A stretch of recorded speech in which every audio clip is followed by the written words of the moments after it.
በአማራ ፋኖ ህዝባዊ ድርጅት የተዘጋጀ የአማራ አንድነት ጉባኤ አንድነት የህልውና ትግላችን ማሸነፊያ ቁልፍ ብቻ ሳይሆን የአማራነት ማንነታችን ማሳያ አርማችን ጭምር ነው። አንድ ስንሆን በአሸናፊነት እንቆማለን፣ ስንከፋፈል ደግሞ ተሸንፈን እንጠፋለን እንደሚባለው ከአንድነት ውጭ ያለው አማራጭ ለአማራ ህዝብ የውድቀት መንገድ ብቻ ነው። የአማራ ፋኖ ህዝባዊ ድርጅት አመራሮችን ጨምሮ በርካታ ተጋባዥ እንግዶች የሚገኙበት የአዲስ ዓመት ቃል ኪዳናችን መገለጫ የሆነው የአማራ አንድነት ጉባኤ በኢትዮጵያ አቆጣጠር መስከረም 10 እና 11 2018 ዓ.ም ከቀኑ 12 ሰዓት ጀምሮ ይካሄዳል። በአሜሪካ አቆጣጠር ደግሞ ሴፕቴምበር 20 and 21 2025 11 AM EST በመደበኛ ሚዲያዎች በአፋሃድ የቲክታክ ሚዲያና በትዊተር ይተላለፋል። ስለሆነም ሁሉም የአማራ ማህበራት፣ ድርጅቶች፣ የማህበራዊ ሚዲያ አንቂዎች፣ ምሁራንና ሀገር ወዳድ ኢትዮጵያውያን በሙሉ በአንድነት ጉባኤው እንድትገኙ ጥሪ ቀርቦላችኋል። አንድነታችን ለህልውና ትግላችን። የአማራ ፋኖ ህዝባዊ ድርጅት።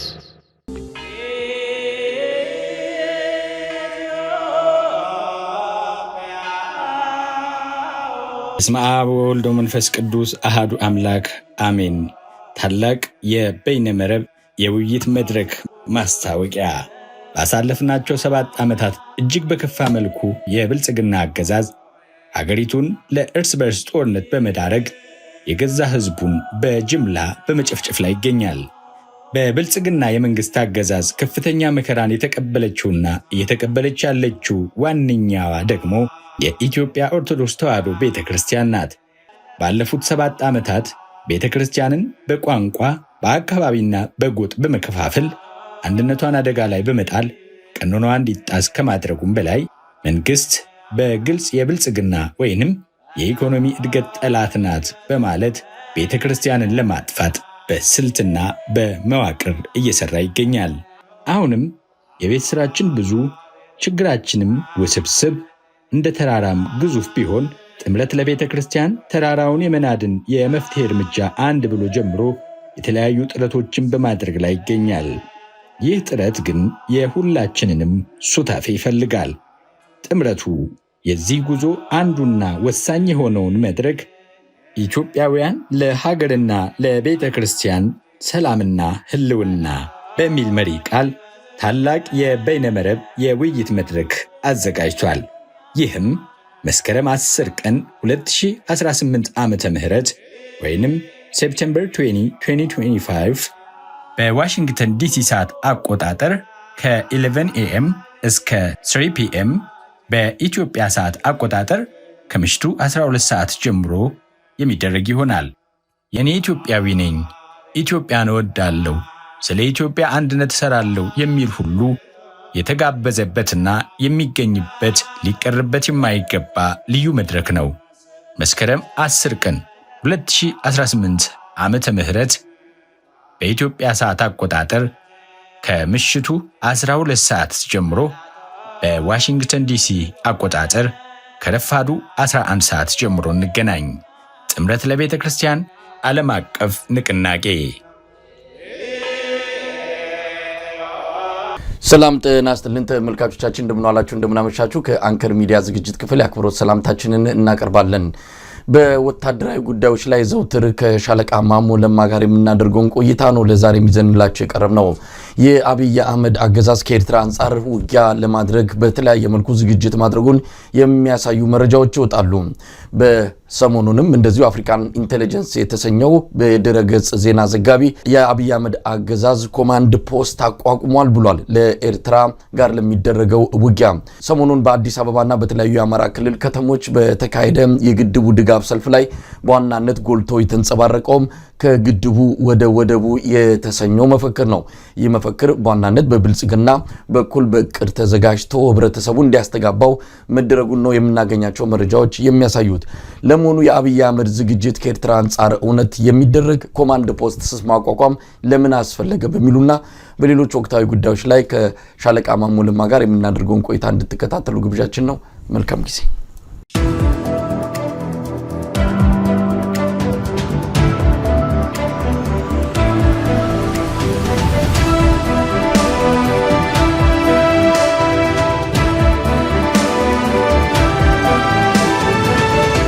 እናስተለን ሻለቃ ማሞ ራስን ለበሳይ እንደምን ከረምክ? እንግዲህ በአዲስ ዓመት ለመጀመሪያ ጊዜ ተገናኘን 2018 የኢትዮጵያ አዲስ ዓመት እንኳን ለአዲሱ ዓመት በሰላም አደረሶት በማለት መልካም ምኞቴን እገልጻለሁ። ሻለቃ ማሞ እንግዲህ ቀደም ሲል ያስተዋወቅኩት ርዕሰ ጉዳይ አለ። በዋናነት ኮማንድ ፖስት በሚል በአብይ አህመድ አገዛዝ ተቋቁሞ ከኤርትራ ጋር ለሚደረገው ውጊያ በዛ በኮማንድ ፖስቱ አዝማችነት እንደሚከናወን ነው የመረጃ ምንጩ ያሳወቀው አፍሪካን ኢንተለጀንስ የተሰኘው። ከዚህ አንፃር ምንድነው የታሰበው? በኮማንድ ፖስት የሚደረግ ውጊያ አለ ወይ? ከወታደራዊ እይታ አንፃር እንዲህ አይነቱ ነገር ምንን ያሳያል የሚለውን እንዲነግሩን፣ ሌሎች መረጃዎች ላይም እንደዚሁ የወታደራዊ ትንተና እንዲሰጡን ነው ማድርገው። ግን የማስቀድመው አንድ ታላቅ ኢትዮጵያዊ ወታደራዊ አመራር አዛዥ ቀድሞ ከፍተኛ ወታደራዊ መሪ ናቸው ጀነራል ውበቱ ጸጋዬ ከዚህ ዓለም በሞት መለየታቸውን ሰምተናል። ምናልባት ስለሳቸው የተወሰነ ነገር ብለን ወደ ዋናው ርዕሰ ጉዳያችን እንገባለን። ጀነራል ውበቱ ጸጋዬ ማን ናቸው? ባጭሩ ቢነግሩን ሻለቃ ማሞ። እንኳን ለአዲሱ ዓመት በሰላም አደረሰ ለሁሉም ለተመልካቾቻችንም። አዲሱ ዓመት የሰላም የተሻለ ህይወት የሚኖርበት እንዲያደርግልን ያው በፈጣሪያችንን እንለምናለን። በጣም እንዳልከው ያሳዘኝ ዜና ነው የሰማነው። ትናንት ነው የሰማሁት። ጀነራል ውበቱ ጸጋዬ ታዋቂው የጦር ጀነራል ናቸው።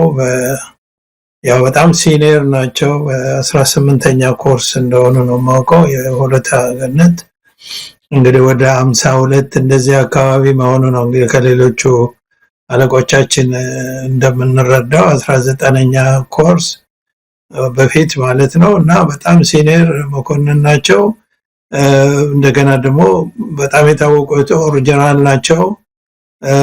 ኮንጎም የዘመቱ ናቸው እና በተለይ በትልቁ እና ግዙፉ የጦር ግንባር በናቅፋ ግንባር በአፋበት ግንባር እጅግ ግዙፍ የሆነው የናደው እዝ አዛዥ የነበሩ ናቸው እስከ 1980ዎቹ እና በጣም የታዋቂ ጀነራል መኮንን ናቸው። እንግዲህ እድሜያቸው ከፍ ያለ ቢሆንም ደህና ኢትዮጵያም ነበሩ፣ አግኝቻቸዋለሁ እና አሁን የእሳቸውን ዜና እረፍት ስንሰማ ሁላችንም ያዘን ነው። እንግዲህ ነፍሳቸውን በአጸደ ገነት ያኑርልን እና ለቤተሰቦቻቸው እና ለወዳጆቻቸው ደግሞ መጽናናትን ይስጥልን ነው የምለው በእሳቸው በኩል ማሳይ። እንግዲህ ሻለቃ ማሞ በአንድ ወር ውስጥ 3 ታላላቅ ኢትዮጵያውያን አርፈዋል። ሜጀር ጀነራል መስፍን ገብረቃል፣ እንደዚሁም ዶክተር ምናሴ ኃይሌ፣ አሁን ደግሞ ጀነራል ውበቱ ጸጋዬ እንደዚሁ ማለፋቸውን የሰማነው። እንደው ተገቢውን ክብር ሳያገኙ ታላላቅ ሰዎች ሌላው ቀርቶ ትውልድ ታሪካቸውን የትውስታ መድረክ አንዳንድ እነሱን የሚዘክሩ ፕሮግራሞች ሳይካሄዱ እንዲሁ ስማቸው ምንም ሳይነሳ ህይወታቸው የሚያልፉበት ሁኔታ ትንሽ ያሳዝናል። ሀገር የሚገነባው በባለፈው ታሪክ የሰሩ ጀግኖቻችን ምንም ይሁን ምን ከመጥፎም ከጥሩም ጎኖቻቸው ተምረን ነው ሀገር የምናስቀጥለውና አሁን ባለው ሁኔታ ትውልድ ስለ ትላንቱ የሚያውቅበት ብዙ ነገሮች እየጠፉ ነው ያሉት። እንደነዚህ አባቶች እንደነዚህ አይነት ጀግኖች እንደነዚህ አይነት ታላላቅ የፖለቲካም የተለያዩ መሪዎቻችንን ህልፈት በቀላሉ እየሰማን የምናልፍበት ሁኔታ በጣም የሚያሳዝነውና እዚህ ላይ እንደው አስተያየት ሆነ ቢሰጡ እንደው እነሱን ገና በህይወት ያሉ ምናልባትም ማናችን እንደምንቀደም ባናቅም ገና መዘከር ያለባቸው ብዙ ታሪካቸው መነገር ያለባቸው ሰዎችም ምንም እየተነሳላቸው አይደለምና በህይወት እያሉ የተወሰነ ትውስታ ቢደረግላቸው መልካም ነው የሚል ሐሳብ ነው ያለኝ። እስቲ እዚህ ላይ አስተያየት ሰጡና ወደ ዋናው ወደ ለቱርሰ ጉዳያችን እንገባለን። እንግዲህ ይሄ አይነቱ ታሪካችን ነው የሚያሳዝነው። በጣም ብዙ የሀገር ባለውለታዎች በወታደራዊም ይሁን በሌላ ዘርፍ እንደዚሁ ከመንግስት ለውጥ ከተደረገ ጊዜ ጀምሮ በቃ የሚያስታውሳቸውም ዞር ብሎ የሚያያቸውም የለም። እንደው በቃ እንደዚህ ሲያርፉ ነው እንግዲህ ስማቸውም የሚነሳው እና የሀገራችን ታሪክ ባለውለታዎችን የማትዘክር የማታስታውስ ሀገር ተፈጥራለች እና መቼም ሀገር ሲባል ደግሞ ህዝብ ነው። ይሄ ያለው ትውልድም የሆነ የቀደመው በተሰራው ስራ ሀገራችን ላይ ሁነኛ የሆነ ከንጉሱ አገዛዝ ጀምሮ ሁሌም እንደምለው ከንጉሱ አገዛዝ መፍረስ ጀምሮ ወደዚህ ያለው ኢትዮጵያ ላይ መቼም የንጉሳዊ ስርዓት የታወቀ ነው በአለም ላይ በዛ አይነት ሆኖ አልፏል። ከዛ በኋላ ግን የመጡት መንግስታዊ ስርዓቶች ሁሉ አንዱም ኢትዮጵያን የሚመጥኑና ኢትዮጵያን ወደ ተሻለ ደረጃ ህዝቧንም ወደ ተሻለ ደረጃ ታሪኳንም ገድሏንም ክብሯንም ጠብቆ ወደፊት ሊያስቀጥላት ሊያሳድጋት የሚያስችል ሁኔታን ከማምጣት ይልቅ አንዱ ከሌላው የባሰ አገሪቷንም ሆነ ህዝቧንና ታሪኳን ወደ አዘቅት የሚወስድ መንግስታዊ ስርዓት ነው እየመጣ ያለው በዛች ሀገር ላይና የዛ ውጤት ነው ይሄ ሁሉ የምናየው በየዘመኑ ለሀገራቸው ትልቅ ታሪክ በአለም ደረጃ ጭምር የሚታወቁ ሰዎች እንዲሁ እንዳልባሌ ያለፉ ስማቸውም በህይወት ዘመናቸውም ምንም አይነት ክብር ሳያገኙ ምንም አይነት በምንም መንገድ ሳይዘከሩ አሁን ደግሞ ሲያርፉም እንደዚሁ ሊቀሩ ነው ማለት ነውና በእርግጥ ትንሽ ተስፋ የሚሰጠው ነገር በአሁኑ ጊዜ የኢትዮጵያ የቀድሞ ጦር ኃይልና ፖሊስ ሰራዊት አሶሲዬሽን ተቋቁሟል ኢትዮጵያ ውስጥ እና እነዛ አሁን በህይወት ያሉ ብዙዎች ከኛም እንግዲህ በሰራዊቱ ሲበተን እኛ ወጣቶቹ ነው የነበርነው እኛ ራሳችን አሁን አርጅተናል ከኛ ደግሞ የቀደሙት ይሄው በጣም በእድሜ የገፉ ናቸው እነሱን እንኳን አንድ ላይ አሰባስቦ ለማገናኘትና በሚያርፉበትም ጊዜ ትንሽም ቢሆን ክብር ለመስጠት በዚህ ማህበር አማካይነት አንዳንድ ጥረቶች እየታዩ ነው ጀነራል መስፍንም ቀብር እዚህ ቢፈጸምም በዛ የሻማ መብራትና የሜሞሪያል ሰርቪስ ተካሂዷል ጥሩ ነው እንደዛ አይነት ትንሽ የምትታይ ጭላንጭላለች ይሄንንም እንግዲህ አይተን ተመስገን ነው የምንለው አሁንም የጀነራል ውበቱ ጸጋዬ አስከሬን ምናልባት የኢትዮጵያ የሚያርፍ ከሆነ ያው በተሻለ ሁኔታ ከበፊቱ ከድሮ ካለፈው 30 አመት ምናምን በፊት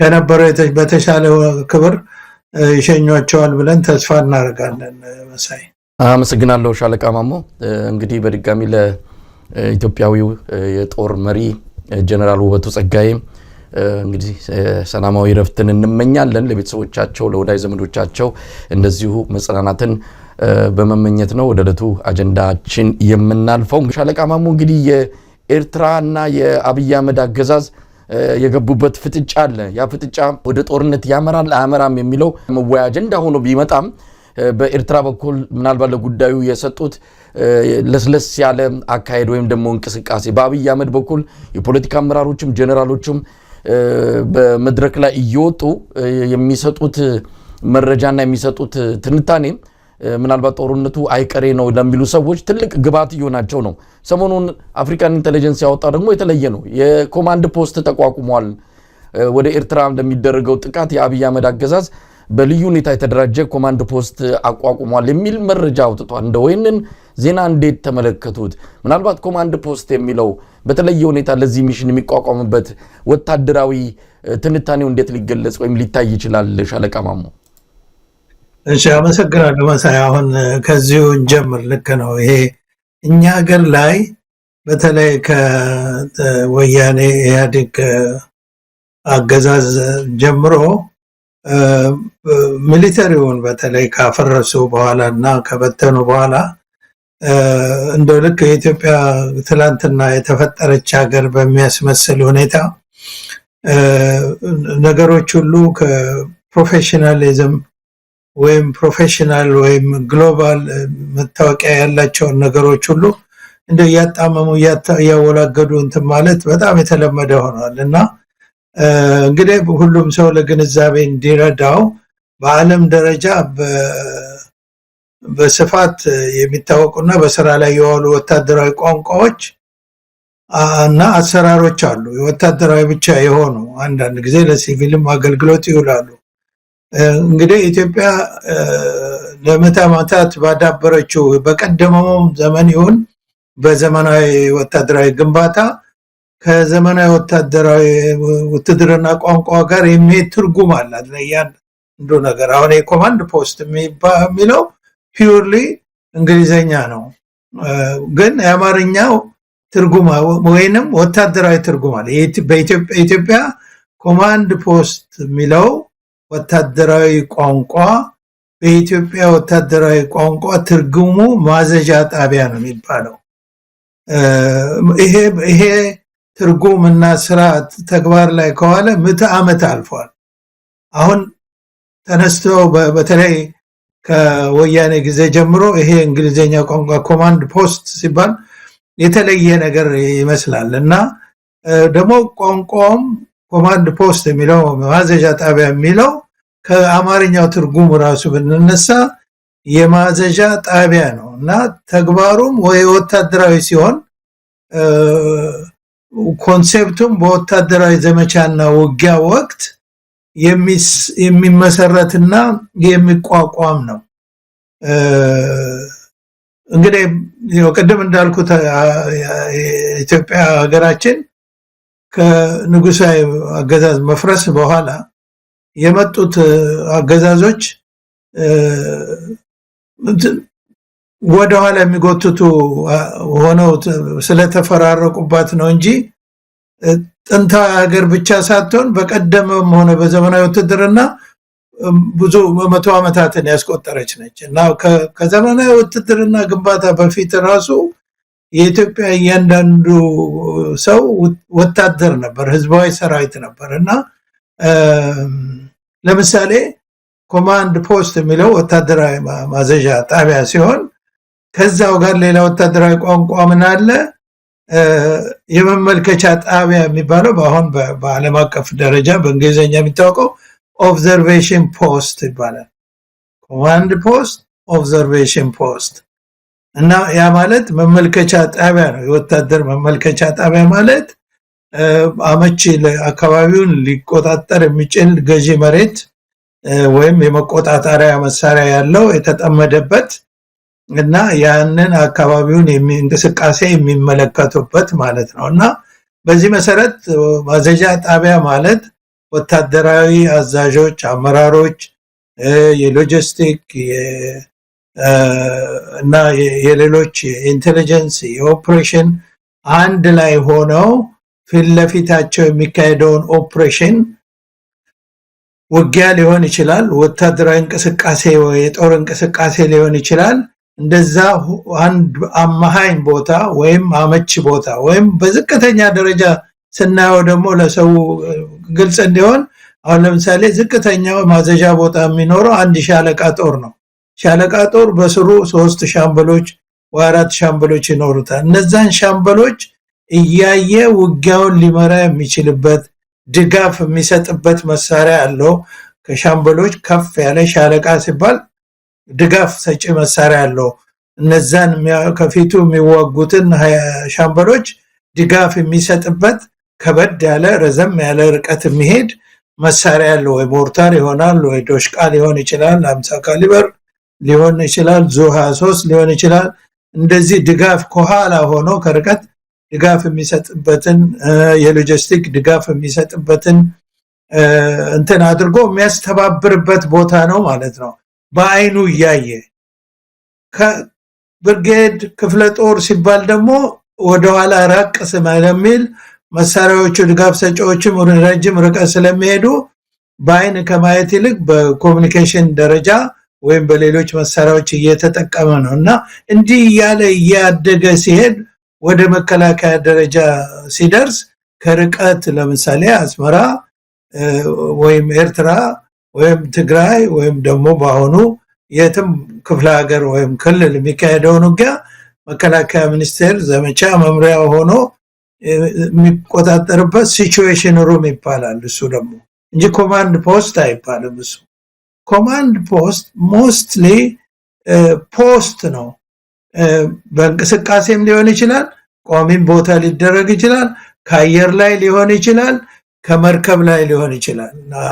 ምናልባት በገልፍ ጦርነት በ9/11 ሴፕቴምበር 9/11 የአሜሪካው ጊዜ በኤርፎርስ ዋን ላይ ሆነው ነበር የሚያስተባብሩት ወጥተው ነበር ባየረ በገልፍ ፎረም እንደዚሁ የአየር ላይ ኮማንድ ፖስት ነበር እና ዋናው ፐርፐዙ ያንን ውጊያ የሚያስተባብሩበት ነው። በሌላ በኩል አሁን እንግዲህ ከወያኔ አገዛዝ ጀምሮ ኮማንድ ፖስት የሚባለው በሰላማዊ ለምሳሌ በናሽናል ዲዛስተር እንደዚህ ምንድነው የተፈጥሮ አደጋ ሰው ሰራሽ አደጋ በሚደርስ ጊዜ ያንን አደጋ ለማስቆም እሳት አደጋውንም ሆነ እርዳታውንም ሆነ ወታደርም ይሁን ሲቪሉን አስተባብሮ ያንን አደጋ ለማስቆም ደግሞ ሲቪሎች ይሄንን የወታደራዊ ኮንሴፕት ኮማንድ ፖስት የሚጠቀሙበት ጊዜ አለ። ለምን ዋናው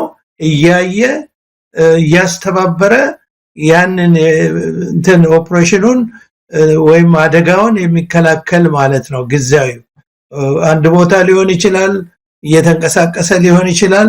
ወሳኝ አካላት አንድ አካባቢ ሆነው በቂ ኮሙኒኬሽን ሚንስ ኖራቸው የትራንስፖርት ሚንስ ኖራቸው የሚያስተባብሩበት ማለት ነውና ከወያኔ በፊት ኮማንድ ፖስት የሚለው ፒውርሊ ለሚሊተሪ ኮንሰፕት ኮንሰምፕሽን ነው የምንጠቀምበት የነበረው። አሁን ግን እንግዲህ እነሱ ምናልባት ከገሬላ ውጊያ ሲመጡ ይዘውት ስለመጡ ስለሚቀናቸው ሊሆን ይችላል።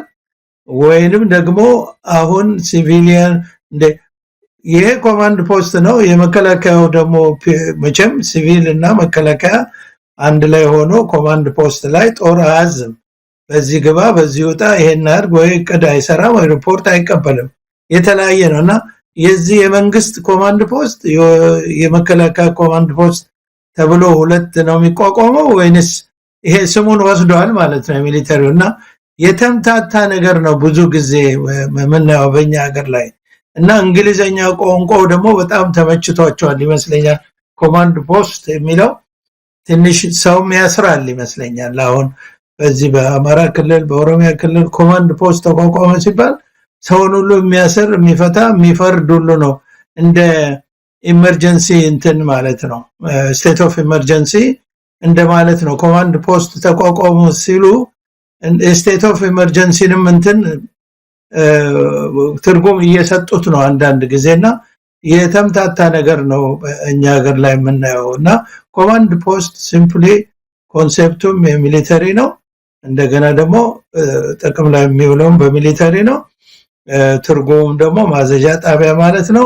ከዚህ ውጪ ለሲቪሊያን ፐርፐዝ በሚውልበት ጊዜ ደግሞ እንደዚህ ጊዜያዊ ማስተባበሪያ ሆኖ አደጋ ለመከላከልና አንዳንድ ኮኦርዲኔሽን ለመስራት የወታደሩን ኮንሴፕት ተውሰው የሚሰሩበት ነው። እንግዲህ አብራሪቸው ከሆነ መሳይ ሻለቃ ማሞ በትክክል ምንነቱን የኮማንድ ፖስትን አጠቃላይ ሁኔታ ተረድተናል። ግን ታዲያ አብይ አህመድ እንግዲህ ከኤርትራ ጋር ውጊያ ፈልጎ ከሆነ ጦርነት ፈልጎ ከሆነ አሰብን እንወስዳለን ባህሩን እንመልሳለን የሚለውን በእንዴት በዚህ አይነት ወታደራዊ ማዘዣ ነው እንግዲህ ለአንድ ለተለየ ተልእኮ በጊዜያዊነት የሚቋቋም የተወሰነ ውስን ኃይል ያለውም ሊሆን ይችላል። እንግዲህ እንደተረዳሁት ከሆነ ይሄውን መደበኛ ውጊያ ነው የሚደረገው። የሰው ሉዓላዊ ግዛት ጥሰን እንገባለን ካሉ መደበኛ ውጊያ ነው የሚሆነው። መላ ሰራዊቱ የሚሳተፍበት እግረኛው ሜካናይዝዱ በሙሉ ተሰልፎ የሚሄድበት ውጊያ እንጂ በኮማንድ ፖስት ተብሎ ሊገለጽ የሚችል አይመስለኝም። ምናልባት አብይ አህመድ አሁንም እንደሚባለው ከሆነ ዝም ብሎ ትርክቱንና ስብከቱን ብቻ ነው እንዲጎላ የፈለገው አቅጣጫ ለማስቀየስ የተባለውን ነገር እናስመልሳለን አሰብ እንይዛለን የሚለው ነገር እንዴት ሊታሰብ ይችላል በኮማንድ ፖስት ደረጃ ማለት ነው? ወል እንደም እንዳልኩት ኮማንድ ፖስት እንግዲህ መከላከያ ዘመቻውን እንግዲህ ኦፕሬሽኑ ማለት ውጊያው የሚካሄድ ከሆነ መከላከያ በመከላከያ ሚኒስቴር ደረጃ ዘመቻ መምሪያ ሲቹዌሽን ሩም ይኖራል። ከዛ በኋላ ደግሞ እዞች አሉ። እዝ አለ። ያ እዝ የቶኛ ነው ውጊያውን መመራው ብሎ የሚመርጠው የማዘዣ ቦታ ይኖራል። ያ ኮማንድ ፖስት ይባላል። ለምሳሌ በአሰብ ግንባር በቡሬ ግንባር ከሆነ ውጊያው የሚካሄደው እዙ የት ነው የሚሆነው? ኮምቦልቻ ነው የሚሆነው? ከባቲ ነው የሚሆነው? በዛ አካባቢ መርጦ ስትራቴጂክ ቦታውን መርጦ ከዛ ደግሞ ጦሩ እየገፋ ሲሄድ ይገፋል፣ እሱም ይጠጋል ማለት ነው በዚህ ደረጃ። ከዛ በኮር ደረጃ ይኖራል። ከዛ ደግሞ ክፍለ ጦር ይኖራል። ክፍለ ጦር ራሱ ሶስቱን ብርጌዶች አራቱን ብርጌዶ ሬጂመንቶችን የሚቆጣጠርበት ቦታ ይመርጣል። ይሄ ፒውርሊ እንዳልኩት የሚሊተሪ እንትን ነው። አሁን ደግሞ ከዚህ በላይ ሆኖ ወታደሩንም እንደገና ወታደሩን ደግሞ በበላይነት የሚያስተባብር ሌላ ኮማንድ ፖስት ይቋቋማል የሚል ኮንሴፕት መሰለኝ አሁን እነሱ ኮማንድ ፖስት እያሉ የሚጠሩት ሌላ ማስተባበሪያ አስተባባሪ ግብረ ኃይል ድሮ ታስክ ፎርስ ወይም ግብረ ኃይል በሚል በደንብ የሚታወቀው ይሄ ነው። ኮማንድ ፖስት የሚለው ግን ቅድም እንዳልኩት በወያኔ ዘመን የመጣ ነገር ነው። አንዳንድ ነገር በጣም ይገርማል። እኔ እኛ ሀገር ላይ አንዳንድ ነገሮች እንደዚሁ በዘፈቀደ እየተጀመሩ በኋላ ስር እየሰደዱ ሄደው እንደው የሚያሳፍር ደረጃ ሀገርንም ሰራዊትን በተለይ በወታደር ቤት አሁን ለምሳሌ አንድ ምሳሌ ልስጥ። ምን አለ መትረየስ የሚባል አሁን ማንም ሰው መትረየስ ማለት ምን ማለት እንደሆነ ይገባዋል።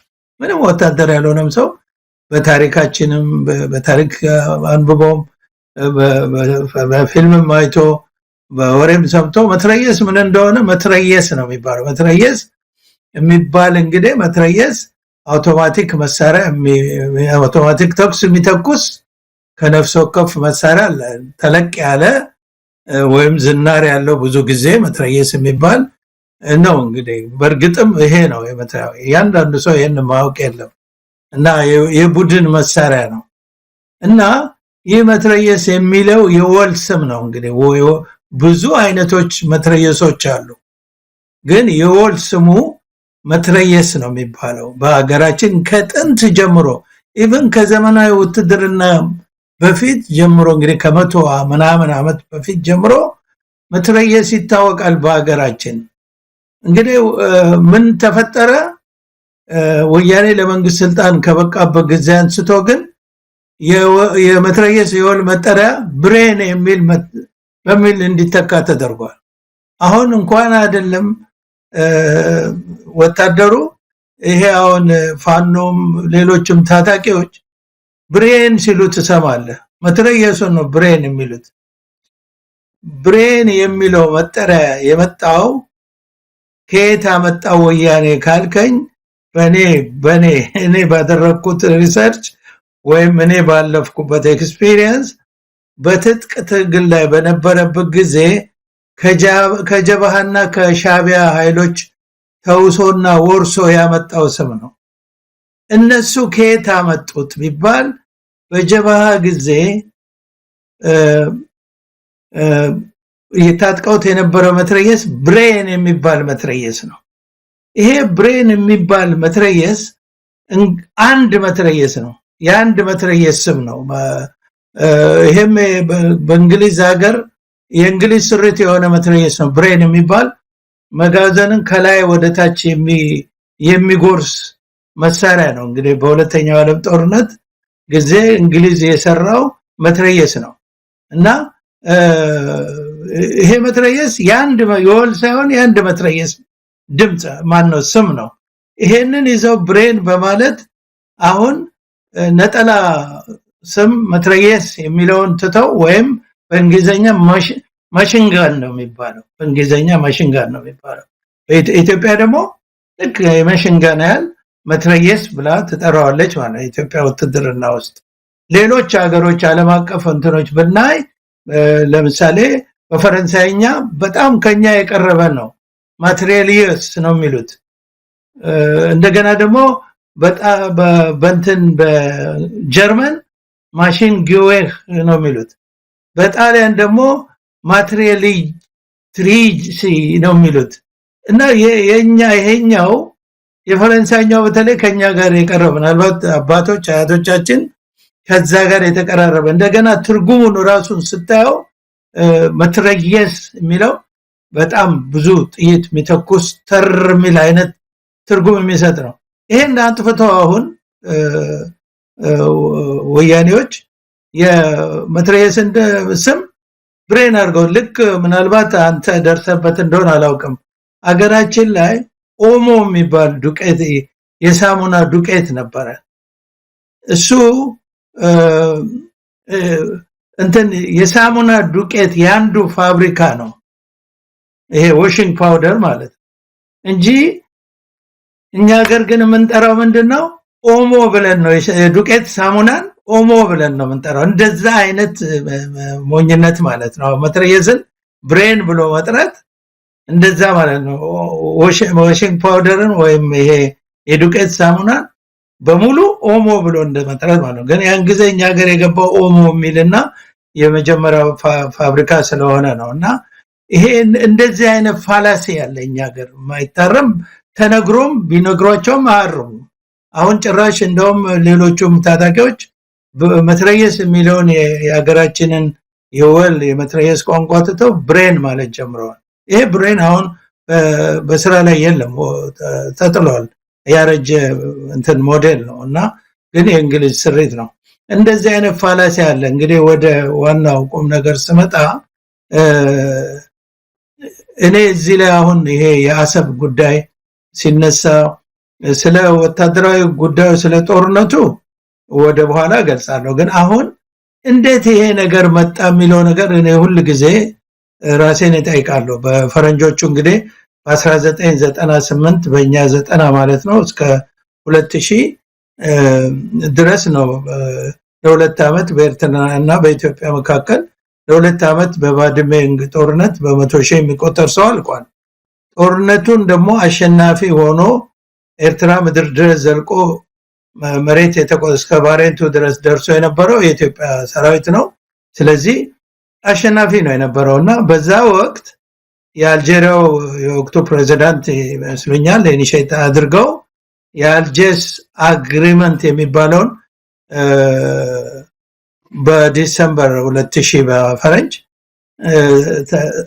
ተፈራርመዋል። ፊርማውና ስምምነቱ ዋናው ተቀዳሚ ሁለቱ መሪዎች ናቸው የፈረሙት። አሁን ታሪክ ሳይ እና መለስና ኢሳያስ ማለት እና ተቀዳሚው ስምምነት የድንበር ጦርነቱን ማቆም አንድ፣ ሁለተኛ ባውንደሪ ኮሚሽን ተቋቁሞ በኮሎኒያል ቦርደር አከላለል እና በኢንተርናሽናል ሎ እና በሌሎች ስምምነቶች መሰረት አድርጎ ድንበሩን እንዲያካልል ነው የተስማሙት። እንግዲህ አስብ እንዲያካልል ነው የተስማሙት።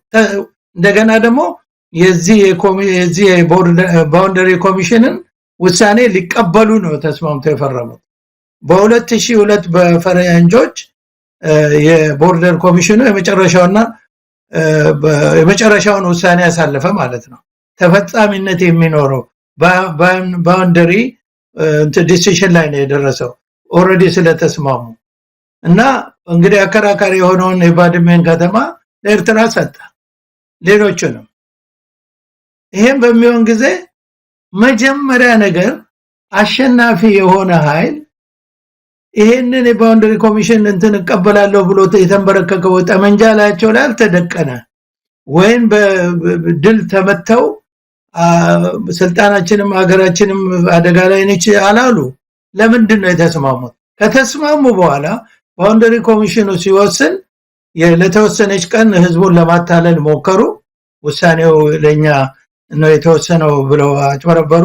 በኋላ ግን እውነቱ ሲወጣ ታወቀ፣ አንቀበልም አሉ። ይሄንን ማነሳበት ምክንያት ምንድነው? ያን ጊዜ የተደረገው ነገር አሁንም በፕሪቶሪያ ድርድር ተመሳሳይ ነገር ነው የተደረገው። አሸናፊ የሆነ ኃይል እንዴት አድርጎ ኢትዮጵያን ወክሎ ያሸናፊነቱን ወይም የተከፈለውን መስዋዕትነት ግምት ውስጥ አስገብቶ ለሀገር የሚበጅ ነገር ከማድረግ ይልቅ መልሰው ያንን አፍርሰው አሳልፈው የሀገርን ጥቅም የመስጠት ነገር ከብዙ ዓመት በፊት ተደርጓል። አሁንም የተደረገው እሱ ነውና አሁን ይሄ ከሆነ በኋላ እንግዲህ መጠኑ ይለያይ እንጂ አንድ አይነት ነው። ይሄ ሁሉ ከሆነ በኋላ አሁን ኢትዮጵያ ህዝብ እንግዲህ ዝርዝሩን ይወቀው አይወቀው እርግጠኛ መሆን ባይቻልም በዓለም አቀፍ ማህበረሰብ ዘንድ ባለው መገንዘብ ግን በ2018 ማለትም በ2010 በእኛ በኢትዮጵያና በኤርትራ መካከል ሰላም ወረደ ሲባል ኢትዮጵያ አክሴፕት አድርጋለች የአልጀርሱን አግሪመንት እንደ ባውንደሪ ኮሚሽኑን ሩሊንግ ተቀብላለች የሚል መረጃ ነው ያለው። እንግዲህ አሁን የኢትዮጵያ ሕዝብ እውነት ያንን አውቆ ተነግሮታል? አውቋል? ተስማምቷል ወይም ተጠይቋል? እንግዲህ አንድ ሆነን ተባለ፣ ፈንታዚያ ሆነ። ጠቅላይ ሚኒስትሩም የሰላም ኖቤል ሽልማት ተሸለሙ። እንግዲህ 20 ዓመት የዘለቀው እንግዲህ መጀመሪያ የተስማሙበትን ውሳኔ አልቀበልም በማለት ነው። እንግዲህ 20 ዓመት ሁለቱ አገሮች ሰራዊት ተፋጦ የኖረው። ከዛ በኋላ ይሄ ተፈጠረ። ዛሬ ላይ ራሱ የዛ የባድሜና የዛላምበሳ ቦርደር ክርክር ያበቃና የሞተ ነው ወይ? እሱ ሆኖ ነው ወይ? ወይም ደግሞ የኢትዮጵያ ሕዝብ ምን የሚያውቀው ነገር አለና ነው ወደ አሰብ ወደ መፈክር እየተሰማ ያለው? እሱን ያውቃል ሕዝቡ ያለበትን ሁኔታ። ለመሆኑ የአከራካሪ መሬትና የብዙ ሰው ደም የፈሰሰበት መሬት አሁን በማን እጅ ነው? ለወደፊትስ መቋጫው ምንድን ነው? ሰጥቶ መቀበል ተቀብሎ መስጠት የሚባልም ነገር አለ። እንግዲህ በዛን ጊዜ የአልጀርሱን የባውንደሪ ኮሚሽን ውሳኔ እንቀበላለን ብለው ስምምነት ሲደርሱ አሁን ስልጣን ላይ ያሉት ጠቅላይ ሚኒስትሩም ሆኑ ሌሎቹ የመንግስት ባለስልጣናት ምን አግኝተው ነው? ስለ አሰብ ተነጋግረው ነው ወይም ቢተብለው ነው እንዴ? ይሄ ነገር አንድም መልስ ሳያገኝ አሁን አሰብ ላይ እንደገና ደግሞ ሌላ ጦርነት ለማወይ መዘጋጀት እንቆቅልሽ ነው የሚሆነው። አሁን ያዝ የሚያውቀው ነገር የለም እና የአሰብ ወደብ በተመለከተ እንግዲህ እኔ የኔ ኤሪያም ባይሆን እንደ አንድ ኢትዮጵያዊ ለሀገሩ የሚቆረቆር ኢትዮጵያዊ የምጠይቀው ጥያቄ ይሄንን ነው። ምን ሆኖ ነው ያ ራሱ ተቋይቷል ወይ? የባድሜ የዛላምበሳ ጉዳይ ተቋይቶ ነው ወይንስ ተደራድረው በምኑ ነው የተስማሙት? ለነሱ ለኤርትራ ያንን እንቀበላለን ሲሉ ለኢትዮጵያ ደግሞ ምን አስገኝተው ነው የተስማሙ? በርግጥም ተስማምተዋል ወይ? ውሉ ተፈርሟል ወይ? የኢትዮጵያ ሕዝብ ያውቀዋል ወይ? የኢትዮጵያ ሕዝብስ አሁን አሰብን በተመለከተ ምን አስተያየት አለው?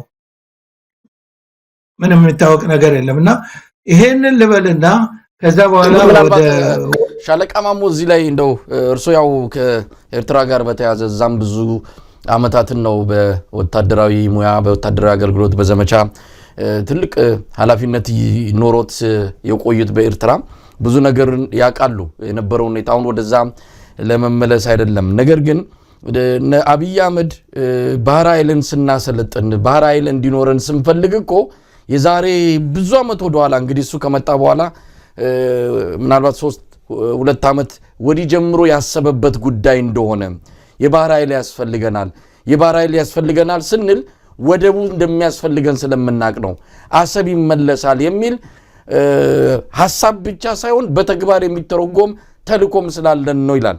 እንደው ባህር ኃይሉን በተመለከተ ነው ይሄ ባህር ኃይል ምናልባት በቂ ስልጠና አግኝቶ ይሄ የሚባለውን በባህር ላይ የሚደረግ ውጊያ እንደው ያን ሁሉ በአጠናቆ ብቁ ሆኖ ነው በቅርቡ? ምክንያቱም ፊልድ ማርሻል ብርሃኑ ጁላ የ30 ዓመት ቁጭት እየተመለሰ ነው አሉ። ባህር ኃይሉን ሄደው ጎብኝተው ንግግር ሲያደርጉ ምንድነው ቁጭቱ? በባህር ኃይል የሚመልስ ያንን ቁጭት የሚመልስ ባህር ኃይል ተገንብቷል ብለን መውሰድ እንችላለን ወይስ እንዲሁ ለይስሙላ ባህር ኃይል አለን ብለን ነጭ አልብሰን ሰራዊት አሰልጥነን በዛ መልኩ ባህር ኃይል አለን ብለንስ ምንመካበት ሁኔታ ነው ያለው ወይ? ከዚህ አንፃር እንዴት ያዩታል የባህር ኃይል በኩል እየተደረገ ያለውን ዝግጅት?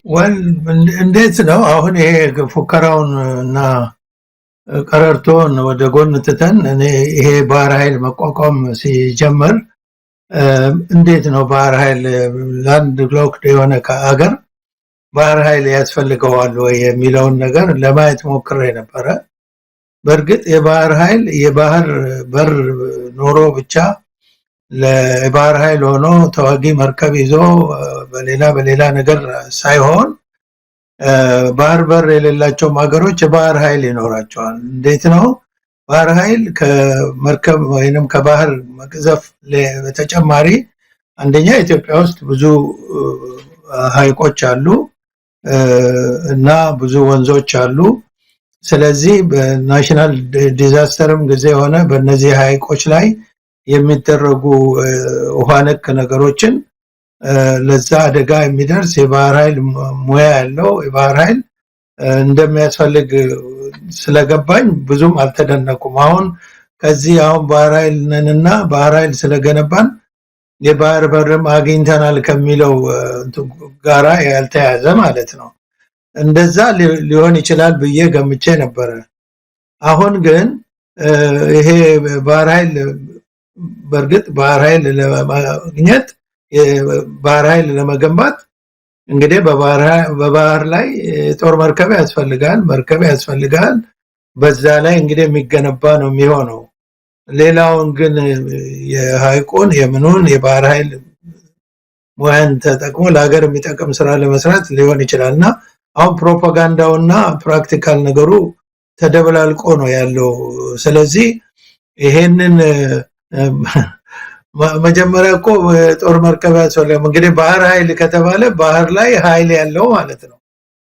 ቅድም ከተናገርኩት ውጪ ውሃ ላይ ኃይል ያለው ማለት ነው።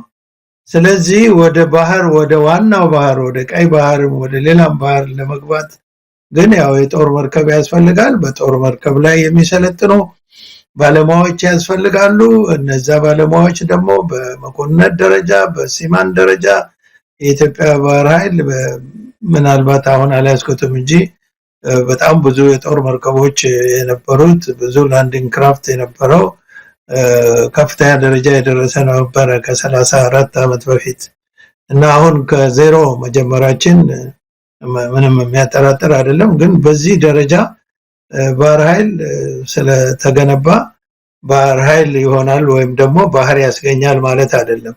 ባህሩ ካለ በዛ ባህር ኃይል ግን እውነተኛ የባህር ኃይል ሊገነባ ይችላል። ከውትድርና አኳያ ትንታኔ በምንሰጥ ጊዜ ብዙ ነገር ያው ወታደር ኃይልን ሁኔታን ሚዛንን በማገናዘብ ነው። እንግዲህ እኔ አሁን ካልኳቸው ውጪ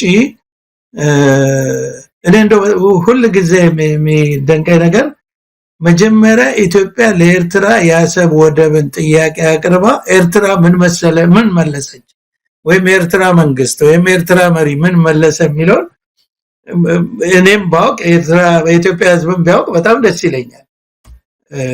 እና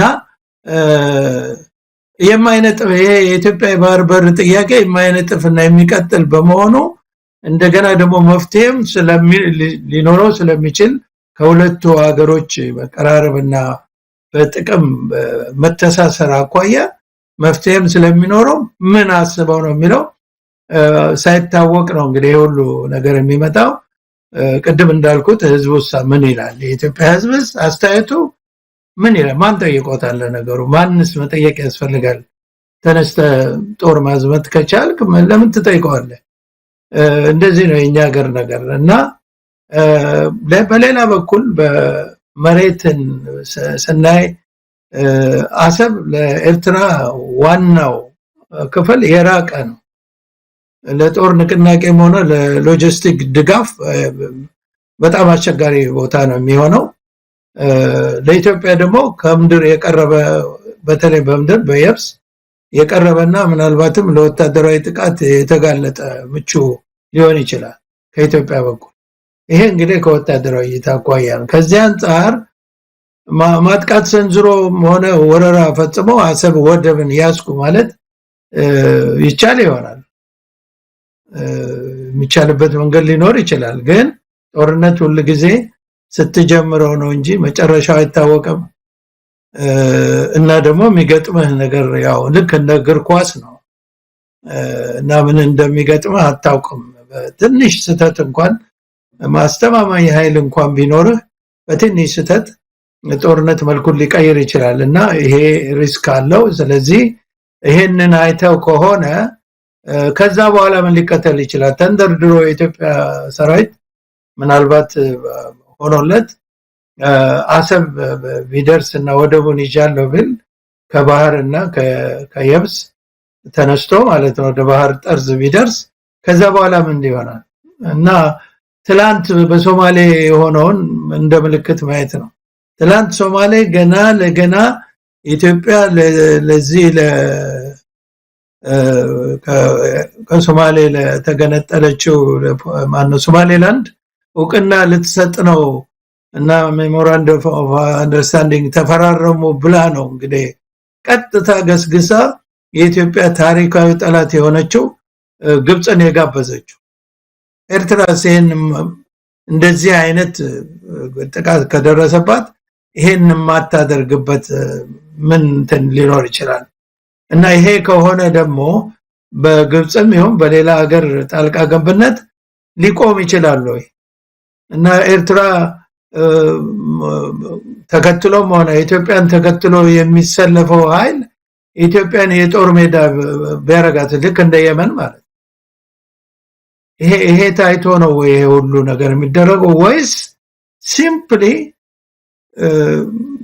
ብዙ ፖለቲከኞች እንደሚሉት ዳይቨርሽን ነው ወይ? ኢትዮጵያውያን በኢትዮጵያ ላይ እንዲተፈጠረ የባህር በር ለማስገኘት ለኢትዮጵያ ተነስተን ጦርነት ከፍተናል ሲባል ሁሉም ኢትዮጵያዊ አገር ወዳድ ኢትዮጵያዊ ሁሉ ድጋፍ ስለሚሰጠው ያሁን በአገር ውስጥ የተነሳውን ተቃውሞና የትጥቅ ትግል ዳይቨርት ማድረግ እንችላለን ከሚል አኳያ ከሆነ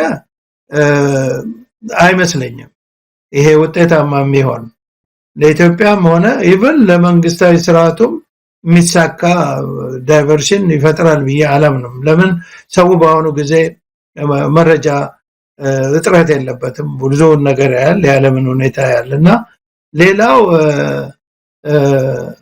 አቅም ነው። አቅምን በተመለከተ አሁን ኢትዮጵያ ባለችበት ሁኔታ የውስጡን የእርስ በርስ ጦርነት ተቋቁማ ከዛ ደግሞ የውጭ ጦርነትን መሸከም የሚችል የጦር ኃይልም ሆነ ሀገራዊ ሪሶርስ የላት ኢትዮጵያ። በሀገር ውስጥ ሌላው ደግሞ በሀገር ውስጥ አንድነት የለም።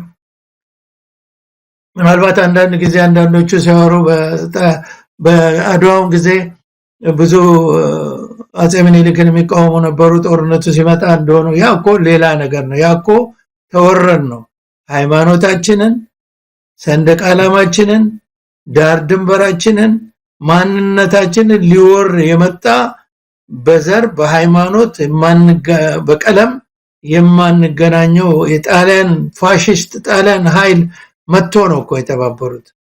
እና ተነስተን የሌላ ሀገር የዓለምን ህግ የአፍሪካን ህግ ጋጥሰን ሀገር ስንወር የዛ አይነት ስሜት አለ ብሎ ማሰብ ሞኝነት ይመስለኛል። ይሄም አይሆንም። ዲፕሎማሲና ዓለም አቀፍ ህግን በተመለከተ ውድቀት ካልሆነ በስተቀር ድጋፍ የሚያስገኝ ብዙ ፖለቲከኞች ይተነትኗል ይሄን ነገር እና ሌላው እንግዲህ ከወታደራዊ እይታ አኳያ ጦርነት የሚታወቀውም ሆነ በአብዛኛው ስልቱ ዲሴፕሽን ነው፣ ፉል ኦፍ ዲሴፕሽን ነው ጦርነት ይባላል። ማታለል በውጊያ ላይ አንዱ ታክቲክ ማታለል ነው፣ ዲሴፕሽን ነው። ዲሴፕሽን ማለት በሁለተኛው ዓለም ጦርነት የኖርማንዲ ላንዲንግ የሚባለው ፖፑላሩ ላንዲንግ ከዚህ ከእንግሊዝ ሀገር የተሳካውና የአላይድ ፎርስ ቡት መሬት ላይ ማረፍ የቻለው አንዱ ታክቲክ ዲሴፕሽን ነው፣ ማታለል ነው። ለምን እነሱ በቤልጂየም እና በዚህ በካሌ በኩል ከፍተኛ የታንክ ከካርቶን የተሰራ ፋብሪካ ተቋቁሞ ከካርቶን የተሰራ ታንክ እና መድፍ አሰልፈው ጀርመን በዛ በኩል ለወረር ነው ብሎ ያለውን ወሳኝ ሪዘርቭ ኃይል በዛ አሰልፎ ነው ባላወቀው መንገድ በኖርማንዲ በኩል ይሄ ዲ-ዴይ ላንዲንግ የሚባለው ላንድ አድርገው በቀላል ብዙ ካዡዋሊቲ ነው የነበረው በ10 ሺዎች የሚቆጠር ካዡዋሊቲ ነው ግን ቢሆንም በመቶ ሺህም ሰው አልቆ እንትን እግር መሬት ላይ ማረፍ አይቻልም ነበር እንግዲህ በጀርመን የተያዘችው ፈረንሳይ ላይ እና ዋናው ታክቲክ ዲሴፕሽን ነው አሁን ይሄ የሚፎክሩት ነገር ኮምፕሊትሊ the opposite ነው ማለት ነው መጣን ተዘጋጅ እንደዚህ የሚለው ነገር ሰርፕራይዝ ከሌለ ድል የማድረግ ድል በጣም ሚኒመም ነውና አሁንም ተቃራኒ ነገር ነው ከሎጂክ የተቃረነ ነገር ነው ወይም ከወታደራዊ ስልት ይሄን ነው ምለው መሳይ በዚህ እንግዲህ ሻለቃ ማሙ ብዙ ነገር ባነሳ ደስ ይለኛል ግን ምናልባት አብይ አህመድ አጀንዳው የሁላችንም ትኩረት እንዲሆን አጀንዳ እየሰጠንም ከሆነ እንግዲህ ተሳክቶለታል ዛሬ እኔና እርሶም ይሄን ውድ ጊዜያችንን እሱ በወረወረው አጀንዳ እየተወያየን ያለ ነው ግን ህብረተሰቡ እንዲጠነቀቅ ደግሞ ይሄንን አጀንዳ በምን መልኩ ማየት እንዳለበት በተለያየ እንግዲህ አብይ አህመድ ግድቡንና ወደቡን በሱ የስልጣን ዘመን ታሪክ ሰርቶበት አሻራ መተውን የፈለገው በምን መልኩ እንደሚያመጣው ለሱም እርግጠኛ አይደለም ግን ፍላጎቱ ምኞቱ አለው ምኞቱ ግን በተሳሳተና ኢትዮጵያንም ለሌላ የሉና አደጋ በሚያጋልጥ መልኩ ነው በቅርቡ ያስታውሳሉ የሶማሌላንድን ወደብ የራሳችን እናደርጋለን ብለው የሄዱበት ርቀት ለኢትዮጵያም ለሶማሌላንድም ውርደት ነው የሆነው አሸናፊዋ ሶማሊያ ሆና መውጣቷን ከአብይ ጋር ፊርማ የተፈራረሙት የቀድሞ ሶማሌላንድ ፕሬዝዳንት ሙሴ ቤሂ በግልጽ ተናግሯል እኔም አብይም ተሸንፈናል ያሸነፈው ሶማሊያ ነው ብሎ የገለጹበት ሁኔታ ለአብይ አህመድ ይሄዳል ባልተጠና ዕውቀት በሌለው አካባቢውን የጂኦፖለቲካ ሁኔታ መነሻ ባላደረገ ዝም ብሎ በደመነፍስ እየገባበት ሀገሪቱንም ዋጋ ያስከፈለን ያለውና አሁንም የዚህን የወደቡ ጉዳይ ቀላል የሚባል አይደለም ሳውዲ አረቢያ በርካታ የኢንቨስትመንት ስራዎችን ልትሰራ አሰብ ላይ እየተነጋገረች ነው ምናልባትም ያንን ወደብ ለረጅም ዓመታት ልትገዛው እንደምትችል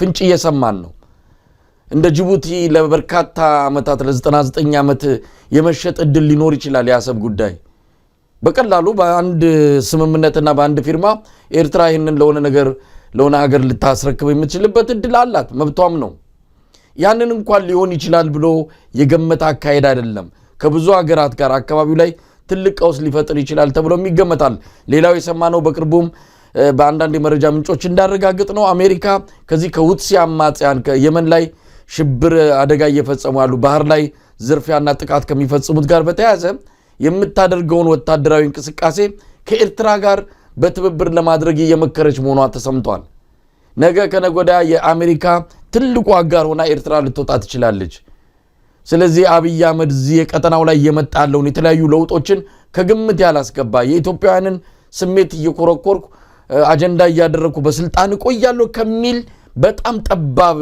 ተልቆና በጣም ጠባብ የሆነ ራስ ወዳድነት የመነጨ አካሄድ ብቻ ነው ይህንን ትልቅ አጀንዳ መዞ ያራገበው የሚገኘው እንደው በነገራችን ላይ በዚህ ጉዳይ ላይ ወታደራዊ ባለሙያዎች ወታደራዊ ሹማምንቶች ለምንድነው የግንባር ስጋ የሆኑት ፊት ለፊት ላይ እየተናገሩ ያሉት የወታደራዊ ጀነራሎች ናቸው ይሄ ፖለቲካ ጉዳይ ነው እነሱ ዘመቻ ሲሰጣቸው ምንድነው ትዛዝ ሲተላለፍላቸው ትዛዙ መፈጸም እንጂ ወጣው ወደው ያስፈልገናል የዛሬ 30 ዓመት የተሰራ ስህተት ነው በነገራችን ላይ እንደው ለምን እንደሆነ አላቅም ይሄን እየተናገሩ ያሉት በመደዳ የኦሮሞ ጀነራሎች ናቸው ሌሎቹ ለምን አይናገሩም ወይስ እነሱ ካላቸው ኃላፊነት ነው በፍጹም ያደለም አሁን ሰሞኑን በተከታታይ 3 ጀነራሎች ፊልድ ማርሻል ብርሃኑ ጁላን ጨምሮ እነ ሜጀር ጀነራል ተሾመ እነ ሜጀር ጀነራል ቡልቲ እነዚህ ናቸው እየወጡ ስለወደቡ በጣም ትልቅ አጀንዳ አድርገው እየቀሰቀሱ ያሉት አሰብ ልባችን ቀይ ባህር አይናችን ነው የሚልም መገለጫ ሰጥተውታልና ለምንድነው በዚህ ደረጃ የመጡት ወታደሩ ምን አገባው ይሄ ፖለቲካ ጉዳይ ነው ኦዲዩ ስለ አሰብና ስለ ቀይ ባህር ስብከት ውስጥ ለምን ገቡ የሚለውም ጥያቄ እንሳልና እንደው አጠቃላይ ሁኔታውን እንዴት ያዩታል ሻለቃ ማሞ ብዙ ፖለቲከኞች ባለሙያዎች በፖለቲካው በዲፕሎማሲው የበሰሉ ሰዎች በዚህ ጉዳይ ላይ አስተያየት ሲሰጡ ሰምቻለሁ እኔም ከነሱ ብዙ ቀስም ያለውና የሀገራችን ሁኔታ የሚያሳስበው ሁሉ ጊዜ በግለሰቦች ውሳኔና በእነዚህ ለስልጣንና ለዝና በቋመጡ ሰዎች ወይም አንፕሮፌሽናል የሆኑ ሰዎች ምክንያት ሃይ የሚል በሌለ በቀደም እንዳልኩ አሁን ኢትዮጵያን በዚህ በዲፕሎማሲውም በሚሊተሪውም በሁሉም ዘርፍ ኢትዮጵያን ሊያማክር የሚችል በሙያ በልምድ በተሞክሮ በእውቀት ሰው ጠፍቶ አይደለም ኢትዮጵያኖች በሁሉም ዘርፍ በድንቅ ብቃትና እውቀት ልምድና ተሞክሮ ያላቸው ኢትዮጵያውያን አሉ በሁሉም ዘርፍ ግን ቀደም እንዳልኩት ነው ይሄ ፕሮፌሽናል እና ምንድነው ሎጂክ ላይ የተመሰረተ ተግባር ለማከናወን ልክ ወደ ኋላ ያላወቁና ወይም ደግሞ የኋላ ቀርነት የሚመስራቸው ናቸውና አሁን አገሪቷ እኮ ለዚህ 120 ሚሊዮን ለሚሆን ህዝብ የሚመጥን መንግስታዊ ስርዓት የላት ሲስተሙ የለም አሁን እኮ ወታደር ወጥቶ ሲናገር እንደዚህ አይነት ነገር አገርን ከአገር ነው ልባል ያን ጊዜ እኮ የኤርትራ የኢትዮጵያ አንገት ነች ከተቆረጠች ቀይ ባህር ደማችን ነው እንደሚለው መፈክር በአገር ውስጥ ነው እኮ ከአገርና ሀገር ጋር የሚመለከት ጉዳይ ላይ ወታደር ወጥቶ መግለጫ የሚሰጥበት ፓርላማ የለም እንትን ምንድነው የፍትህ ስርዓት የለም እንጂ እኮ እነዚህ ወታደሮች መከሰስ አለባቸው በወታደር የሚጠይቃቸው በዲሲፕሊን መጠየቅ አለባቸው ሚዲያ ላይ እንዴት ነው የሚፈቀድላቸው ወታደር እኮ ፈቃድ ተሰጥቶት እኮ ነው ሚዲያ ላይ የሚወጣው ተሰጥቶት መስመርም ተሰጥቶት ነው ዝም ብሎ እኮ አወራው ጀነራል ዝም ብሎ አወራም እኮ ምክንያቱም ጀነራል ነው እሱ ልክ እንደ አንድ ሀገር ወኪል ተደርጎ ነው የሚታየው እንደ ጦርነትም እኮ ሊያስነሳ ይችላል አንድ ጀነራል ወጥቶ ከተናገረ የዛ ሀገር መንግስት እና የዛ ሀገር ህዝብ ድምጽ ነው ማለት እንደው ዝም ብሎ ወጥቶ መናገር አለ እንዴ በተለይ ሌላ ሀገርን ኦኬ በሀገር ውስጥ ማንም አይጠይቃቸው ፓርላማም የለም ፍትህ ስርዓቱም የመንግስት ታዛዥ እና ተሿሚ ነው ፍርድ ቤትም የለም ማለት ከመንግስት ትዕዛዝ ውጭ አይደለም ይሄ ምንድነው አተርኒ ጀነራል የሚባለው የመንግስት ጉዳይ አስፈጻሚ ነው ዋናው እንግዲህ የህግ ሚዛኑን የሚይዘው የመንግስት ጉዳይ አስፈጻሚ ነው ምን ይደረጋል እና አገሪቷ በአጠቃላይ ነው እና ህዝቧ እንደው በማይመጥነው መንግስታዊ ስርዓት እጅ ወድቆ ያለው እስካሁን ድረስ እንጂ ጀነራል ወጥቶ ስለሌላ ሀገር ጉዳይ እና ደግሞ ኮንፍሊክትን የተመለከተ የዲፕሎማሲ ጉዳይ የተመለከተ ሚሊተሪ ጉዳይ እና የጸባጫሪነት ጉዳይ መናገር ማን ነው የፈቀደለት እኮ ነው አሁን ለምሳሌ ያልካቸው ጀነራሎች ብርጋዴር ጀነራል ሜጀር ጀነራል ናቸው ግን ከማርሻሉ ከቺፍ ኦፍ ስታፉ ፍቃድ አግኝተው ነው ከመከላከያ ሚኒስተሩ ሲቪል የፓርላማ አባል ከሆነ ሲቪል የፓርላማ አባል መከላከያ ሚኒስተር የሚባለው ዲፌንስ ሴክሬታሪው ነው የበላይ የሁሉ ይሄንን በሚመለከተው እሱ ነው ይሄ ያንዳንዱ ጀነራል ይወጣ የሚናገረውን ዲሲፕሊን ማድረግ ካልቻለ የለም ማለት ነው ከላይ ጀምሮ ዲሲፕሊን የለም ህግ የለም ስርዓት የለም በቃ ሀገሪቷ እኮ የምትሰቃየው በስርዓት አልበኝነት ነው ስርዓት አልበኝነቱ ደግሞ ከላይ ከሆነ ያለቀ ነገሩ ምንም ሊስተካከል አይችልም እንጂ እነዚህ ጀነራሎች ምንም የሆኑ ምን እኔ መቼም በእኛ ዘመን ባለፍንበት ዘመን በስም ተነስተን ይሄ ኦሮሞ ነው ይሄ ትግሬ ነው ብለን የሱን ኢትዮጵያዊነት ደረጃ አንመዘንም ነበር እሱን ይዘን ብንሞት ይሻለናል ምክንያቱም አሁን የሚታየው ነገር በዘር ፖለቲካ ውስጥ ገብተው ከሆነ መጨረሻቸው ምን እንደሚሆን ከወያኔ ማወቅ ነበረባቸውና ግን ስርዓት የለም ማለት ይቻላል ሀገሪቷ ጀነራል መኮንን ወጥቶ የሚናገር ሚዲያ ላይ ምንድነው ስፖክስ ፐርሰን ነው ምንድነው የሚናገረው እንደገና ደግሞ የሌላ ሀገርን የጸጥታ ጉዳይ በተመለከተ ጀነራል መኮንን እንዴት ወጥቶ ይናገራል የሚጠይቀው አለቃ የለው አይቻልም እኮ የሚቻል ነገር እኮ አይደለም በእኛ ዘመን ወይም በፕሮፌሽናል አርሚ ቺፍ ኦፍ ስታፉ ራሱ ሚዲያ ላይ ለመውጣት በስንት እንትን ተደርጎ ነው የሚናገረው ነገር ፖለቲሳይዝ እንዳይደረግ ወይም ፖለቲካ ውስጥ እንዳይገባ በጣም በጥንቃቄ ታይቶ ተመዝኖ እንትን ተደርጎ ነው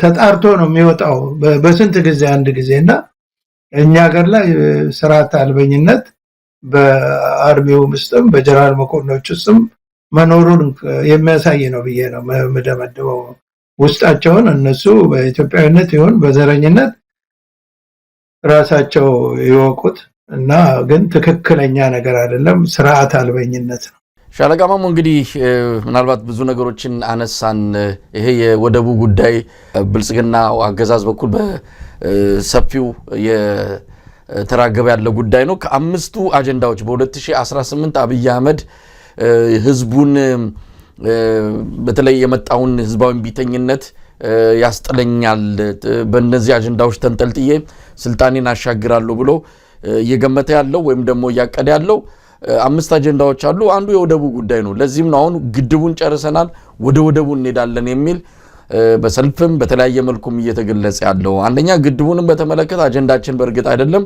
እውነት ግድቡ ተጠናቋል ወይ እንዳልተጠናቀቀና ምንድነው ለአገልግሎት ዝግጁ አለመሆኑን በርካታ መረጃዎች እየወጡ ይገኛሉ ስለዚህ ግድቡም የተመረቀው ፖለቲካ ፍጆታ ተብሎ እንደሆነ በሰፊው እየተነገረ ነው ስለዚህ ወደቡም ጉዳይ ተመሳሳይ ነው የኢትዮጵያ ህዝብ ምን ማድረግ አለበት ወታደሩ ምን ማድረግ አለበት አሁን ስለዚህ ጉዳይ ወታደሩ መሞት አለበት ወይ አብይ ማጫወቻ ወይም አጀንዳ የሰጠ ማስቀየሽ አድርጎትም ከሆነ ያንንም ህዝቡ ጠንቅቆ ማወቅ አለበት በመጣለት አጀንዳ ሁሉ በመጣለት ስብከትና ትርክት ሁሉ አብሮ የሚጋልብ ነው አንዳንዶች እውነት ለመናገር ሻለቃ ማሞ ይሄ በደንብ ያስባሉ ግራና ቀኝ ያሉ አብይ አህመድን ጠንቅቀው ይረዳሉ ብለምናምናችሁ ሰዎችም እዚህ አጀንዳ ላይ ሲደርሱ ምን እንደሆነ ይዛቸዋል እዚህ ላይማ ሰውየው ያነሳውን ነገር መደገፍ አለብን የሚል በጣም የሚያሳዝን እውነት ለመናገር ለስንት ነገር የሚጠበቁ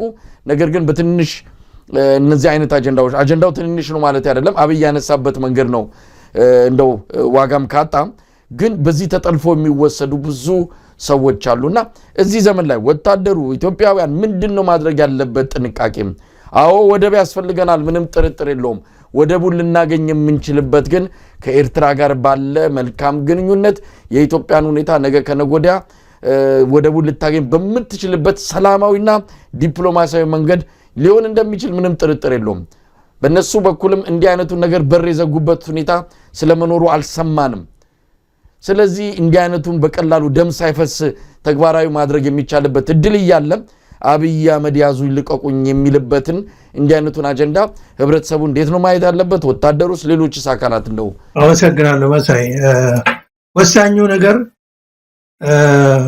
ሁሉም ኢትዮጵያዊ እንደገና ሀገሩን የሚወድ ኢትዮጵያዊ ሁሉ እንደገና ደግሞ የሰራዊቱ የጦር ኃይሉ አጌንስት ጦርነት መነሳት አለበት በቃ ጦርነት አቆም ነው በቀደምም ብየዋለሁ በጦርነት መፍትሄ ፖለቲካ መፍትሄ ስጥ በአማራ ክልል በኦሮሚያ ክልል አሁን ወደ ኋላ ሄደን ስናው ከሆነ ግን ከኤርትራ አምጥተው እዛ ከገባው በኋላ ትጥቅ ፍታ አትፍታ ነው የተጀመረው አሁን አንዳንድ መረጃዎችን ሳይ ልክ እንደ አማራ ክልል ማለት ነው ብዙ ነገር እንሰማ ነበር እነሱ እንደውም የሀገር አንድነትን አይፈልጉም የኦነግ የቆየውን ዓላማ የያዙ ናቸው እንዲህ እንዲያ ግማሹ ደግሞ እስላሚክ እንትን ናቸው የሚል ነበር ግን ሀገር ውስጥ የተነሳ በፖለቲካ ጥያቄ ፖለቲካ መፍትሄ መስጠት የማይችል መንግስታዊ ስርዓት ሌላ ፖለቲካ መፍትሄ ሊሰጥ በሚችል መንግስታዊ ስርዓት መተካት አለበት እንጂ ያንን መንግስታዊ ስርዓት ለማቆየት ተብሎ የሰው ልጅ በየቀኑ ያለቀ አገር ከማቅ እየለበሰች የሰው ልጅ በልቶ ማደር መጠለያ ማቅቶት እዚህ ለአንዳንድ ነገሮች ፖለቲካል እንትን ጥቅም በሚያስገኙ ነገሮች ላይ የሚደረገው ላቪሽ እንትን ዝግጅት በዓል ግብዣ ግን በ5 ሚሊዮን የሚጠጋ ህዝብ መጠለያ አጥቶ የሚበላው አጥቶ ከቦታው ተፈናቅሎ በጦርነት ምክንያት ያለውን ህዝብ እንኳን ሄዶ የሚያይ መሪ የለም ኢትዮጵያ ውስጥ። ትኩረቱ ጦርነቱ ላይ ነው። ጦርነቱ ደግሞ የሚሞት ሰው እስካለ ድረስ ይቀጥላል ማለት ነው። ስለዚህ አንሞትም፣ እኛም አንገልም፣ አንሞትም። በቀደም ያነሳውት እኚህ የቀድሞ ፖሊት ቢሮ አባል አቶ ፋሲካ ሲደልል ያሉትን ነው። እኛ ህዝቡን ብናዳምጥ ኖሮ ለጦርነቱ ሰላማዊ መፍትሄ ይሰጥ ብለን ብንከራከር ኖሮ አምባገነን አገዛዝን እሺ ከማለት ይልቅ አንታዘዝም ብለን ከአምባገነን አገዛዝ ለመላቀቅ ብንጥር ኖሮ እኛም ላይ አገራችን ላይ ይሄ ውርደትና የውድቀት አይደርስም ነው ያሉት።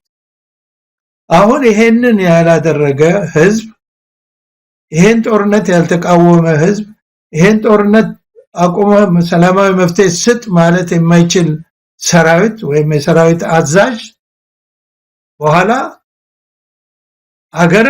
ለሀገር ባስብ እንኳን ራሱም ላይ አደጋው ራሱ ላይ ነው የሚመጣው። ውርደቱ ራሱ ላይ ነው የሚመጣው። ውድቀቱ ራሱ ላይ ነው የሚመጣው እንጂ በየቀኑ ሰው እየገደልክና እያስገደልክ ዘላለም አትኖርም። በፍጹም የማይሆን ነገር ነው። በእኛም ጊዜ ታይቷል፣ በቀደመው በወያኔም ጊዜ ታይቷል። ኢቭን በወያኔ ጊዜ የእርስ በርሱ ጦርነት በዚህ ደረጃ አልደረሰም ነበርና ይሄ ሰው የሰው ልጅ በየቀኑ የሚሞተው አካሉ የሚጎለው ለመሆኑ ቦታ ሲበቃው ይሆን? በየቀኑ አካሉ የሚጎለው የሚሞተውስ እንደው ወግ እና ማረግ አግኝቶ የሚቀበረው እኮ በጣም ጥቂት ነው። አሁን እንደምንሰማው እንደዚህ እናት ወልዳ በየሜዳው በየአሸዋው በየድንጋዩ እንዲወድቆ የሚቀር ህዝብ በየቀኑ እንትን እያለ እዚህ ጋር እድሜ ለማራዘም የሚደረገውን እንትን እየደገፈ ምን ሊደርስበት ነውና ጦርነትን መቃወም መንግስትን ወይም መንግስታዊ ስርዓቱን አገዛዙን ሰላማዊ ፖለቲካዊ መፍትሄ እንዲሰጥ መስጠት ካልቻለ ደግሞ በሌላ እንዲተካ ሁሉም ባንድ ላይ ህዝቡም ሰራዊቱም የሰራዊቱ አዛዦችም በዚህ ላይ መነሳት አለባቸው። እኛ ከዚህ ለሀገርና ለህዝብ ተመሳሳይ እና የከፋ ጣፋንታ እንዳይደርሳት ሀገራችን በማሰብ እንጂ ከዚህ መንግስት መኖርም እኔ በበኩሌ ከዚህ መንግስት መኖርም የማገኘው ነገር የለም። ከዚህ መንግስት መወገድም የምጠቀመው ነገር የለኝም። ግን ሀገራችን ማስቀደም አለብን፣ ህዝባችንን ማስቀደም አለብን። በየሜዳው የወደቁትን ወገኖቻችንን ከቦታ ቦታ መንቀሳቀስ የማይቻልበት ከአዲስ አበባ ደብረ ዘይት መሄድ የሚፈራበት ዘመን፣ ከአዲስ አበባ ናዝሬት የማይካሄድበት ዘመን፣ መንገድ ላይ ሰው እየተገደለ እየታፈነ ህፃናት እየተገደሉ እየታፈኑ ሴቶች እየተደፈሩ ይሄ ሁሉ ነገር ከጦርነቱ ጋር የተያያዘ ነው። ጦርነቱን ደግሞ ያመጣው ሰላማዊ እና ህጋዊ ፍትሃዊ መፍትሄ መስጠት የማይችለው መንግስት ነው።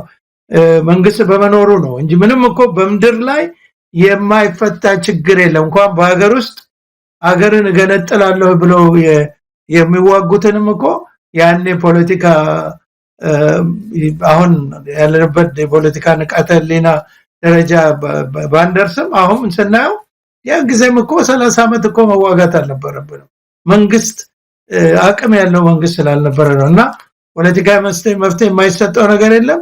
ሁሉም ህዝቡም ሰራዊቱም ይሄ ጦርነት እንዲቆም አጌንስት ጦርነት አንቲ ዎር ሙቭመንት ፈጥሮ ማስቆም አለበት ነው ማለት ነው። በጣም አመሰግናለሁ ሻለቃ ማሞ ለማ። በእውነት በጣም ትልልቅ ጉዳዮችን ነው ያነሳነው፣ በተለይ ከወደቡ ጋር በተያያዘ እንግዲህ በሌላ ጊዜ ተገናኝተን ሌሎችንም ነገሮች አንስተን የምንወያይ እንደሚሆን ተስፋ አደርጋለሁ። በነገራችን ላይ ቀደም ሲል በዚህ በቅርብ ጊዜ ከኛ የተለዩ በሞት የተለዩ ታላላቅ ኢትዮጵያውያንን ባለውለታ የሆኑ ኢትዮጵያውያንን ስናስታውስ አንድ ሰው ዘንግቼ ነበርና እሳቸውን አስታውሼ ሻምበል ማሞ ሀብተወልድ ይባላሉ። የኮሪያ ዘማች የነበሩ በጣም ከፍተኛ አስተዋጽኦ ያደረጉ ትልቅ ውለታ የሰሩ በዓለም አቀፍ ደረጃ ኢትዮጵያ ክብር እንድታገኝ የአንበሳውን ድርሻ ከተጫወቱ የኮሪያ ዘማቾች አንዱ የሆኑት ሻምበል ማሞ ሀብተወልድ እንደዚሁ በካልጋሪ ካናዳ እዛ በሚኖሩበት ህይወታቸው አልፎ የቀብር ስነ ስርዓታቸው ተፈጽሟል።